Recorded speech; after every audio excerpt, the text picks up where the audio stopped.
సోమవారం నుంచి కాళేశ్వరం కమిషన్ మరోసారి విచారణ జరపనుంది. ఇప్పటికే కమిషన్కు అన్ని డాక్యుమెంట్లు చేరాయి. మొత్తం 52 ఇంజనీర్లను ప్రశ్నించింది కాళేశ్వరం కమిషన్. సోమవారం 14 మంది ఇంజనీర్లు, మంగళవారం మరో 14 మంది ఇంజనీర్లను ప్రశ్నించనుంది.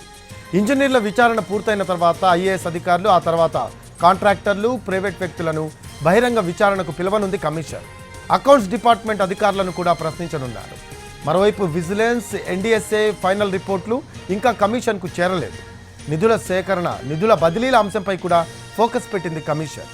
కాళేశ్వరం 3 బ్యారేజీలకు సంబంధించి కీలక వివరాలు సేకరించింది.